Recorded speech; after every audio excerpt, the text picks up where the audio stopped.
ओम शांति। इस दुनिया में हर इंसान सुख और शांति चाहता है, भरपूर चाहता है,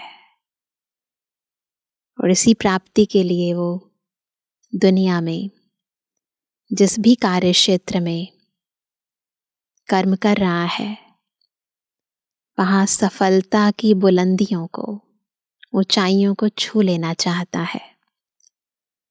पर अल्टीमेट जो लक्ष्य है वो तो है सुख का और शांति का। परंतु जब सुखों का सागर, शांति का सागर, ऊंचे ते ऊंचा शिव बाबा इस सृष्टि पर आता है, तो हमें सुख के टॉवर, शांति के टॉवर में जाने का न केवल रास्ता बताता है, अपितु विधि भी बताता है और साथ भी देता है। तो ऐसा बाबा जो हमें टॉप बनाना चाहता है, ऊंचे ते ऊंचा बनाना चाहता है, उस चाहत को पूरा करने के लिए हमें क्या पुरुषार्थ करना है, हमारे भीतर कौन सी क्वालिफिकेशन होनी चाहिए, आज की मुरली विस्तार पूर्वक उसे बताती है। अभी हम सुनते हैं बाबा के मधुर महावाक्य। आज है 31 जनवरी 2024। बाबा के मधुर महावाक्य हैं, मीठे बच्चे, अभी तुम्हें शांति और सुख के टॉवर में चलना है, इसलिए अपने स्वभाव और कैरेक्टर को सुधारते जाओ, पुराने को परिवर्तन करो। क्या करना है हमें? स्वभाव को, कैरेक्टर को सुधारना है और पुराने को परिवर्तन करना है। प्रश्न है, दिमाग सदा रिफ्रेश रहे उसकी युक्ति क्या है? सदा रिफ्रेश रहे दिमाग, सब चाहते हैं ना, हमेशा अलर्ट रहे, आलस ना आए, अलबेलापन ना आए, तो उसके लिए क्या करें? उत्तर है, बाप जो सुनाते हैं उसका मंथन करो। विचार सागर मंथन करने से दिमाग सदा रिफ्रेश हो जाता है। जो सदा रिफ्रेश रहते हैं वह दूसरों की भी सर्विस कर सकते हैं, क्योंकि बुद्धि में ज्ञान चर्निंग हो रही है, तो फिर दूसरों की भी सेवा कर पाते हैं। अंदर जो चल रहा है वही तो सुनाना है। उनकी बैटरी सदा चार्ज होती रहती है। मंथन करने से बैटरी चार्ज हो जाती है, आत्मा में शक्ति आ जाती है, क्योंकि विचार सागर मंथन करने से सर्वशक्तिमान बाप के साथ कनेक्शन जुटा रहता है। कनेक्शन जुटता है, एनर्जी आती है, पावर आती है, फिर सेवा करते हैं। आज का गीत है, नयनहीन को राह दिखाओ प्रभु, पग पग ठोकर खाए। नयनहीन को राह दिखा प्रभु, नयनहीन को राह दिखा प्रभु, पग पग ठोकर खाऊं मैं। नयनहीन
ओम शांति। यह गीत भी मनुष्यों का गाया हुआ है, परंतु अर्थ कुछ भी नहीं जानते। कौन है नयनहीन, कौन सा है रास्ता, कौन सी है ठोकरें। जैसे और प्रार्थना करते हैं, यह भी जैसे एक प्रार्थना है। परमात्मा को जानते नहीं। अगर परमात्मा को जाने तो सब कुछ जान जाए। कहते ना, एक साधे सब सधे। बस उसको जान जाएं तो सब जान जाएंगे। सिर्फ परमात्मा कह देते हैं, परंतु उनके जीवन का कुछ भी पता नहीं। तो नयनहीन हुए ना, ज्ञान के नयनहीन। स्थूल नेत्रों की बात नहीं है। तुमको अब ज्ञान का तीसरा नेत्र मिला है, नॉलेज आ गई है। इसलिए तुमको क्या कहा जाता है? कौन सा टाइटल मिलेगा? त्रिनेत्री कहा जाता है। दुनिया में भल मनुष्य यह अक्षर कहते हैं ना, त्रिनेत्री, त्रिकालदर्शी, त्रिमूर्ति, परंतु अर्थ कुछ भी नहीं जानते। फिजिकल वे में दिखा देते हैं, तीसरा आंख दिखा दी ना, त्रिकालदर्शी दिखा दिया। जैसे कहते हैं साइंस और साइलेंस का आपस में क्या संबंध है? भल प्रश्न पूछते हैं, उत्तर खुद भी नहीं जानते। कहते हैं वर्ल्ड में पीस हो, परंतु वह कब हुई थी? हुई कब थी? पीस हो यानी इच्छा है, इसका मतलब कभी ना कभी अनुभव किया है। तो वह कहते हैं कि लेकिन हुई कब थी, किसने की थी? कुछ भी नहीं जानते, सिर्फ पूछते रहते हैं। तो जरूर कोई जानने वाला चाहिए जो बताए। तुम बच्चों को बाप ने समझाया है, यह सब खेल बना हुआ है। टॉवर ऑफ पीस, सुख का टॉवर, सब का टॉवर होता है। शांति का टॉवर है कौन सा? मूल वतन, जहां हम आत्माएं रहती हैं एकदम साइलेंस में। उसको कहेंगे टॉवर ऑफ साइलेंस। फिर सतयुग में है टॉवर ऑफ सुख, टॉवर ऑफ पीस, प्रॉस्पेरिटी। सतयुग में टॉवर ऑफ सुख है, पीस है, प्रॉस्पेरिटी है। ऐसे कोई मुख से नहीं कहेंगे कि हम आत्माओं का घर मुक्ति धाम है। यह सब बातें बाप ही समझाते हैं। टीचर हो तो ऐसा हो जो सब कुछ समझा दे। वह है तो बाबा क्या हुआ ना, ऊपर है टॉवर ऑफ साइलेंस, फिर टॉवर ऑफ सुख, और बाबा है टॉवर ऑफ नॉलेज। तुमको भी शांति और सुख के टॉवर में ले जाते हैं। यह फिर है, ये दुनिया फिर क्या है? टॉवर ऑफ दुख धाम। हर बात में इंसॉल्वेंट है।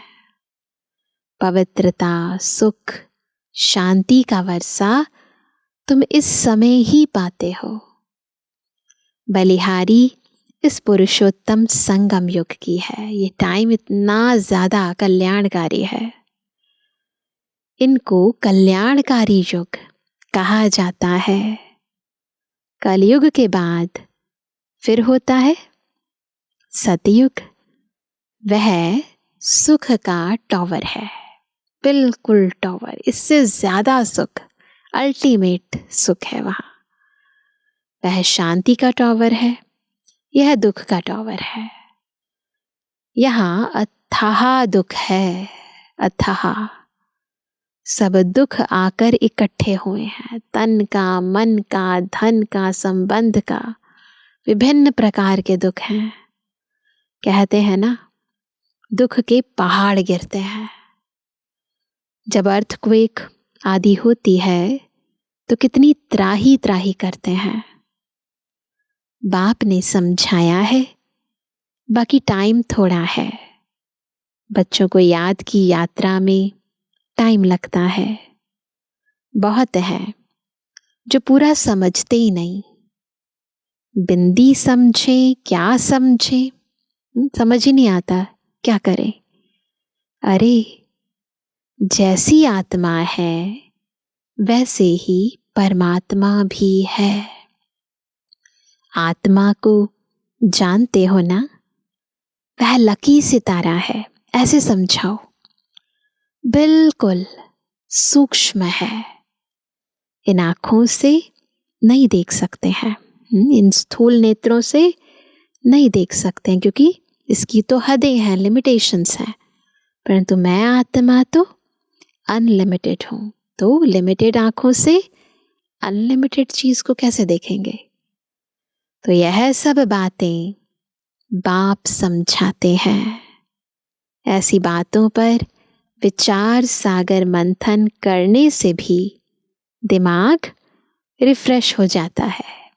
सोचो, मैं आत्मा कितनी सूक्ष्म हूँ, इतनी छोटी सी आत्मा में कितना पार्ट भरा हुआ है। तो ऐसे सोचते जाओ ना, तो बुद्धि रिफ्रेश हो जाती है। कहाँ भी जाएंगे तो समझाएंगे कि tower of Shanti, tower of सुख, ऐसे समझा सकते हैं ना। टॉवर ऑफ पवित्रता है ही न्यू वर्ल्ड में। पुराने स्वभाव को, कैरेक्टर्स को सुधार कर बाप नई दुनिया का मालिक बनाते हैं। मनुष्य भल गाते हैं, वेद शास्त्र गीता आदि पढ़ते हैं, गाते हैं, वेद शास्त्र पढ़ते हैं, परंतु समझते कुछ भी नहीं है। केवल पढ़ने से, सुनाने से नहीं बात बनती, समझने से बात बनती है। सीढ़ी तो नीचे उतरते ही आते हैं। आत्मा की कलाएं कम ही होती आती हैं।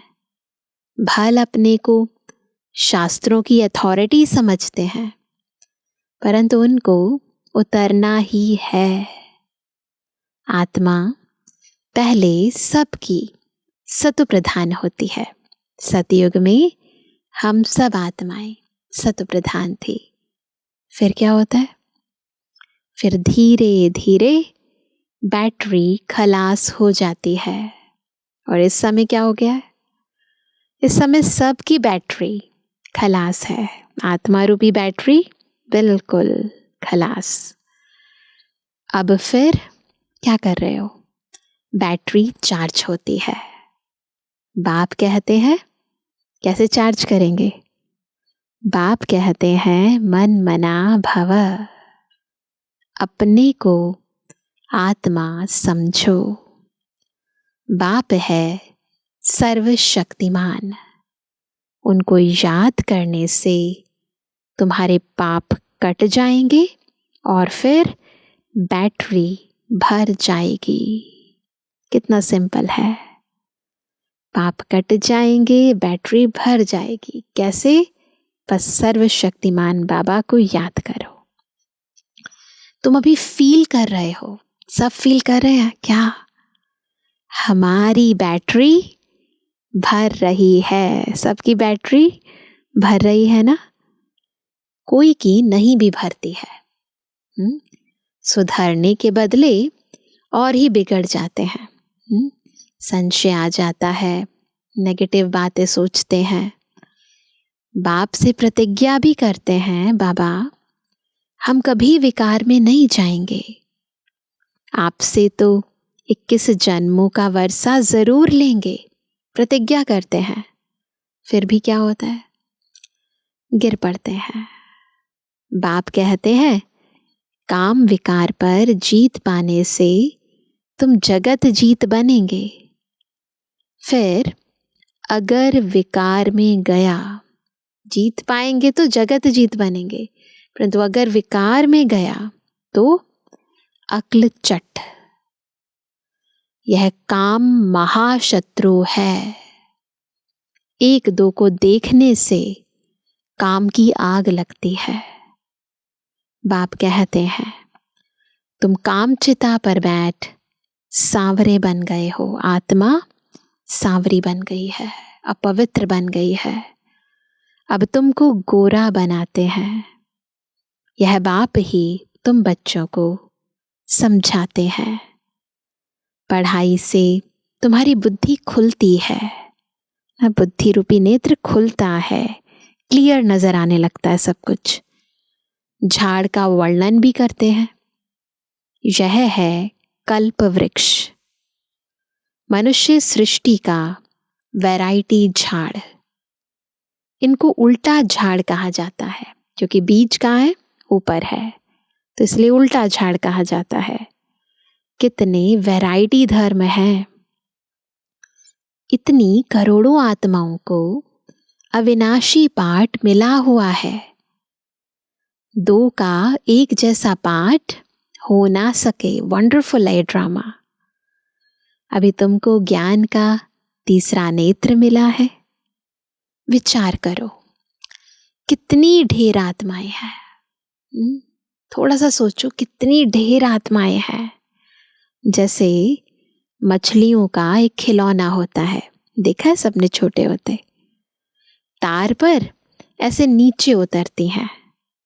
यह भी ऐसे ही है, नीचे उतरती है फिर ऊपर चढ़ती है ना, ऐसे ऊपर करते हैं नीचे करते हैं। हम भी ड्रामा की रस्सी में बंधे हुए हैं। ऐसे उतरते उतरते कल्प आकर पूरा हुआ है। फिर क्या होता है? हम ऊपर जाते हैं। यह समझ भी बच्चों को अब मिली है। ऊपर से आत्माएं आती हैं, नंबरवार ऐड होती जाती हैं। ड्रामा को देखो तो हम आत्माएं ऊपर से आती हैं, जैसे जैसे टाइम बीतता जाता है और आत्माएं भी परम धाम से नीचे आती जाती हैं, ऐड होती जाती हैं। इस खेल में तुम पार्टधारी हो। मुख्य क्रिएटर, डायरेक्टर, एक्टर होते हैं ना, मेन तो वही होते हैं। मुख्य तो है। इस ड्रामा में मुख्य कौन है? शिव बाबा डायरेक्टर है ना। फिर कौन से एक्टर हैं उनके बाद? सेकंड नंबर के एक्टर्स कौन से हैं? ब्रह्मा, विष्णु, शंकर। भक्ति मार्ग वालों ने अनेक चित्र बनाए हैं, परंतु अर्थ का कुछ भी पता नहीं। चित्र तो बहुत बनाए हैं परंतु उसका मतलब क्या है वो नहीं पता। लाखों वर्ष कह देते हैं। अब बाप आकर सारी नॉलेज देते हैं। अब तुम समझते हो सतयुग में यह ज्ञान हमको नहीं होगा। सतयुग में ये ज्ञान, ये सारा सृष्टि चक्र का ज्ञान हमें नहीं होगा। तो बाबा कहते हैं जैसे यहाँ कारोबार चलती है वैसे वहाँ पवित्रता, सुख शांति की राजधानी चलती है। बाप भी वंडरफुल है। इतनी छोटी बिंदी है, बिल्कुल वंडरफुल छोटी सी बिंदी है। जैसे तुम्हारी आत्मा, ऐसे इनकी आत्मा भी बाप से सारा ज्ञान ले रही है। जैसे हम आत्मा बाबा से ज्ञान ले रहे हैं, ब्रह्मा बाबा की आत्मा भी ले रही है। बाबा फिर बड़ा थोड़ी ही होगा, साइज सेम है। जैसे एक जैसी पेन ड्राइव्स होती हैं परंतु देखने में एक जैसी हैं, परंतु कोई 2 GB की है तो कोई 32 GB की है। तो फिर है देखने में एक जैसी है। ऐसे यहाँ पर भी आत्मा तो साइज वही है छोटा सा, तो अंदर जो पावर है वो सबकी वैरी कर रही है। तो बाबा कहते हैं बाबा फिर बड़ा थोड़ी ही होगा, वह भी बिंदी है। तुम्हारी आत्मा जो बिंदी है उनमें सारा ज्ञान धारण हो रहा है। छोटी सी बिंदी में बाबा ज्ञान देते जा रहे हैं और बिंदी एब्जॉर्ब करती जा रही है, अंदर स्वीकार करती जा रही है। यह ज्ञान कल्प के बाद फिर बाप देंगे। जैसे रिकॉर्ड भरा हुआ होता है तो रिपीट होता है ना, आत्मा में भी सारा पार्ट भरा हुआ है। कोई बहुत वंडरफुल बात होती है तो उनको कुदरत कहा जाता है। इस अनादि ड्रामा के पार्ट से एक भी छूट नहीं सकता। सब एक्टर्स को आना पड़ेगा, सबको पार्ट बजाना ही है। यह बड़ी वंडरफुल बातें हैं जो अच्छी रीति समझकर धारण करते हैं तो क्या होता उन्हें खुशी का पारा चढ़ता है। तुमको कितनी स्कॉलरशिप मिलती है। तो पुरुषार्थ अच्छी रीति करना चाहिए। स्कॉलरशिप लेनी है ना सबने, तो पुरुषार्थ अच्छी रीति करना है, आप समान बनाना है। तुम सब कौन हो? कौन हो? टीचर हो। टीचर तुम्हें पढ़ाकर आप समान टीचर बनाते हैं। ऐसे नहीं कि गुरु भी बनना है, नहीं, गुरु नहीं बनना है, टीचर बनना है। तुम टीचर बनते हो क्योंकि राजयोग सिखलाते हो, फिर तुम चले जाएंगे। यह भी तुम समझते हो। वो लोग तो जानते नहीं हैं, दुनिया वाले नहीं जानते, न सद्गति दे सकते हैं। हम वही ज्ञान जो बाबा हमें दे रहे हैं वो अन्य आत्माओं को दे सकते हैं, उन्हें मुक्ति और जीवन मुक्ति की राह बता सकते हैं। सर्व का सद्गति दाता तो एक बाप है ना, लिबरेटर, गाइड भी वही है। जब तुम वहां से आते हो तो बाप गाइड नहीं बनता है। जब हम परम धाम से सृष्टि चक्र में आते हैं, सतयुग में आते हैं, तो बाबा गाइड नहीं बनता है। वहाँ गाइडेंस की जरूरत नहीं होती है। बाप गाइड भी अभी बनता है। अभी आत्माएं इस दुनिया में आती हैं, रास्ता भूल जाती हैं, खुद को भी भूल जाती हैं, घर को भी भूल जाती हैं, बाबा को भी भूल जाती हैं। तो बाबा को आना पड़ता है। आदि में नहीं भूलती हैं। तो बाबा कहते हैं बाप गाइड भी अभी बनता है। जब तुम घर से आते हो तो घर को ही भूल जाते हो। अभी तुम भी गाइड हो, पंडे हो, सबको रास्ता बताते हो। क्या बताते हैं सबको? अशरीरी भव। पहले अपने को आत्मा समझना है, शरीर से बिल्कुल डिटैच। मैं अशरीरी आत्मा हूं। तुम्हारा नाम पांडव सेना भी है। शरीरधारी तो है ना। जब अकेले हो तो सेना नहीं कहेंगे। शरीर के साथ जब माया पर जीत पाते हो तब तुमको सेना कहते हैं। उन्होंने फिर लड़ाई की बातें लिख दी हैं। यह है बेहद की बात। ये दुनिया कर्म क्षेत्र है। उन्होंने कुरुक्षेत्र का मैदान दिखा दिया है। ये लड़ाई है हमारी माया के साथ, विकारों के साथ।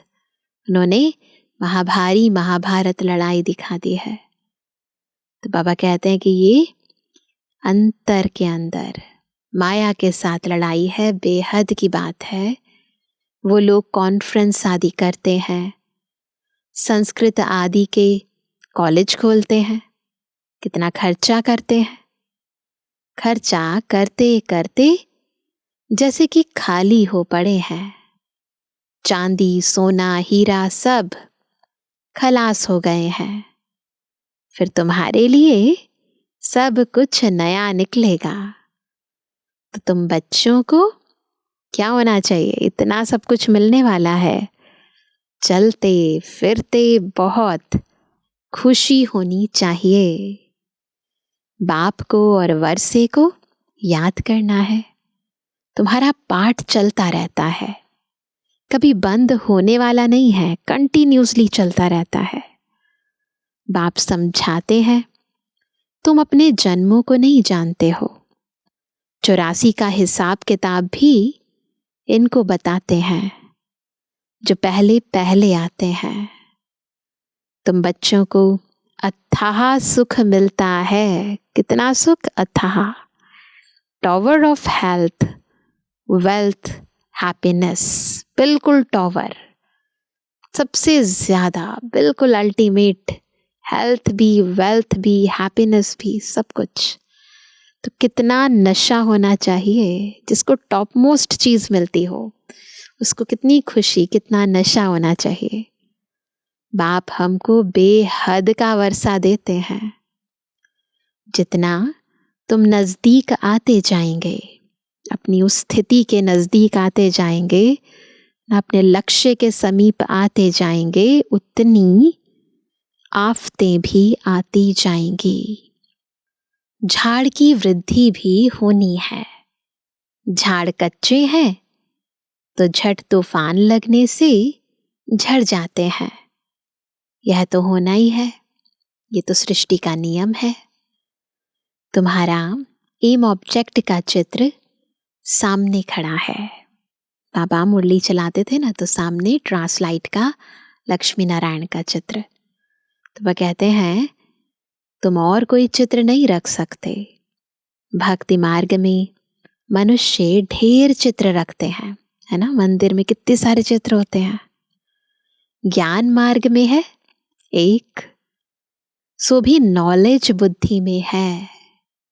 ऐसे नहीं कि बिना ज्ञान के, बिना ऑक्यूपेशन के याद कर रहे हैं, देख रहे हैं, नहीं। बाकी बिंदी का चित्र क्या निकालेंगे। आत्मा तो सितारा है ना, यह भी समझने की बातें हैं। आत्मा को तो इन आंखों से देख नहीं सकते। बहुत कहते हैं बाबा हमको साक्षात्कार हो, वैकुंठ देखे, परंतु बाबा क्या कहेंगे, देखने से मालिक थोड़ी बनेंगे। मनुष्य कहते हैं फलाना स्वर्ग पधारा, परंतु स्वर्ग है कहाँ, जानते थोड़े है स्वर्ग पधारा है कहाँ स्वर्ग।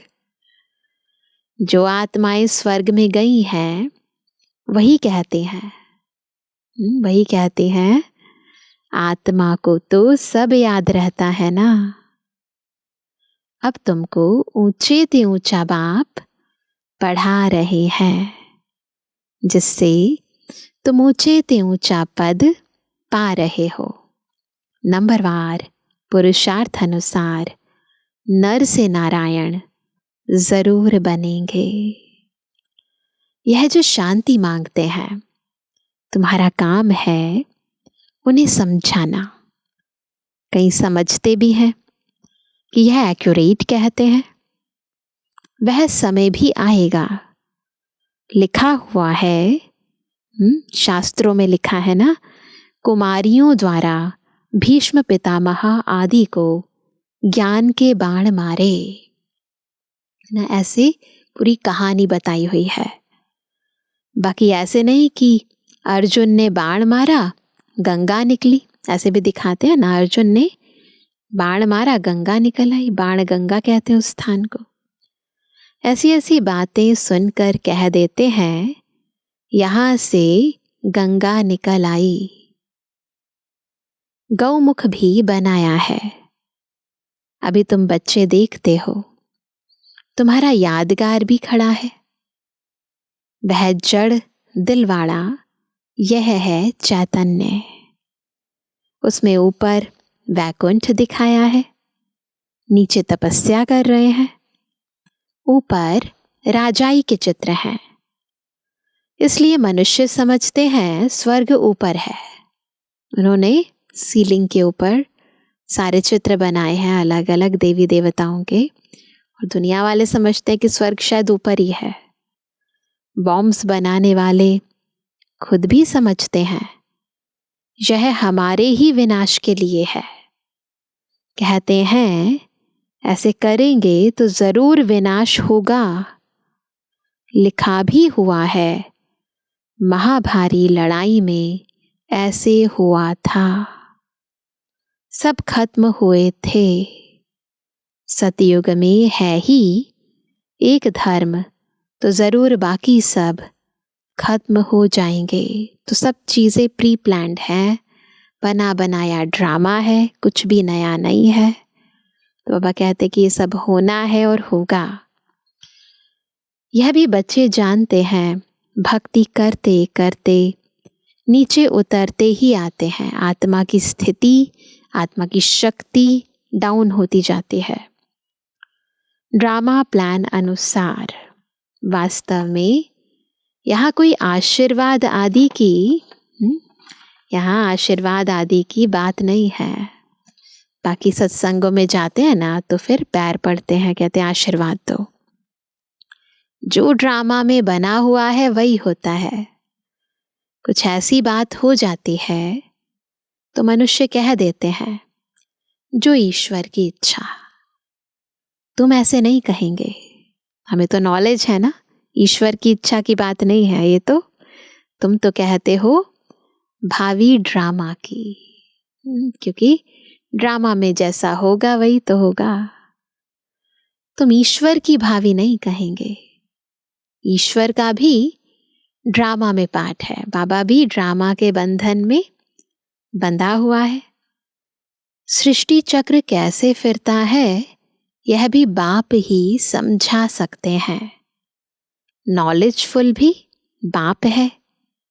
मनुष्य समझते हैं वह सबकी दिलों को जानते हैं, परंतु हम जो करते हैं उनका दंड तो जरूर हमको मिलेगा।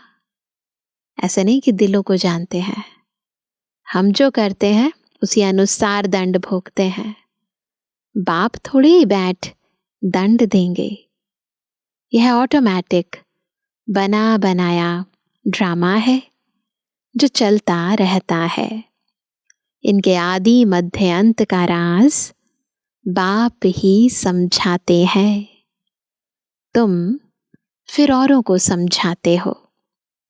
अब बाप कहते हैं, बच्चे तुम्हारी अवस्था ऐसी हो। कैसी अवस्था बनानी है? जो पिछाड़ी में कुछ भी याद न आए, कुछ भी याद न आए। अपने को आत्मा समझे, इसको कहा जाता है कर्मातीत अवस्था। बिल्कुल न कर्मेंद्रियां याद आए न कर्म याद आए। इस कर्म क्षेत्र से बिल्कुल अतीत, ज्योति बिंदु मैं आत्मा, ऐसी स्थिति हो। अच्छा, मीठे मीठे सर्विस एबल आज्ञाकारी बच्चों पर माता पिता बाप दादा का याद। Good morning. रूहानी बच्चों की, रूहानी बाप दादा को गुड मॉर्निंग, नमस्ते नमस्ते नमस्ते। धारणा के लिए मुख्य सार है, पहला, स्कॉलरशिप लेने के लिए अच्छी तरह से पुरुषार्थ करो। टीचर बन, औरों को राजयोग सिखाओ। गाइड बन, सबको घर का रास्ता दिखाने की सेवा करो। टीचर भी बनो और गाइड भी बनो। सेकंड पॉइंट, सर्वशक्तिमान बाप की याद से अपनी बैटरी चार्ज करनी है। बाप से प्रतिज्ञा करने के बाद कभी काम की चोट नहीं खानी है। वरदान है, सेवा भाव से संपन्न बन हर आत्मा को प्राप्ति की मेवा का अनुभव कराने वाले सच्चे सेवाधारी भव। सच्चे सेवाधारी कैसे बनेंगे? जब सेवा भाव से संपन्न बनकर हर आत्मा को प्राप्ति के मेवे का अनुभव कराएंगे। मेरे भावना होनी चाहिए ना सेवा के लिए। सच्चा सेवाधारी वह है जो हर आत्मा के प्रति सदा शुभ भावना, श्रेष्ठ कामना रखता है। वह सिर्फ स्पीच नहीं करता, लेकिन सेवा भाव द्वारा सर्व के प्रति खुशी की भावना, शक्तियों के प्राप्ति की भावना, उमंग, उत्साह बढ़ाने की भावना रख सहयोग की अनुभूति कराता है। सेवा द्वारा उन्हें प्राप्तियों का मेवा अनुभव करा देना, यही सच्ची सेवा है। उन्हें भी ऐसा लगे जैसे कुछ मिल गया। ऐसी सेवा में तपस्या समाई हुई है। वंडरफुल बात है। जब इस भावना से सेवा करते हैं ना, तो ये सेवा तपस्या में कन्वर्ट हो जाती है। स्लोगन है, बाप की दुआएं लेनी है तो क्या करना है? स्नेही, सपूत, आज्ञाकारी बच्चे बनो। 3 क्वालिफिकेशन, स्नेही, सपूत, आज्ञाकारी। अभी अव्यक्त मास में विशेष पुरुषार्थ का पॉइंट, अव्यक्ति साइलेंस द्वारा डबल लाइट फरिश्ता स्थिति का अनुभव करो। जितना जितना आप अंतर्मुखी स्वीट साइलेंस स्वरूप में स्थित होते जाएंगे, उतना नयनों की भाषा, भावना की भाषा और संकल्पों की भाषा को सहज समझ सकेंगे। यही भाषा रूहानी योगी जीवन की भाषा है। भावना की भाषा, नैनों की भाषा, संकल्पों की भाषा। आपकी साइलेंस पावर साइंस से भी ऊंची है। जैसे साइंस प्रत्यक्ष प्रूफ दिखाती है, वैसे साइलेंस पावर का प्रैक्टिकल प्रूफ है आप सबकी डबल लाइट फरिश्ता जीवन। जब इतने सब प्रैक्टिकल प्रूफ दिखाई देंगे, सब चलते फिरते फरिश्ता नजर आएंगे, तो क्या होगा? तब न चाहते भी सभी की नजर जाएगी और जय जयकार का नारा लगेगा। तो क्या करना है? ये विशेष पुरुषार्थ, अभी साइलेंस की भाषा, नैनों की भाषा, ना भावना की भाषा, संकल्पों की भाषा का प्रयोग करो और फरिश्ता बन जाओ। अच्छा, ओम शांति।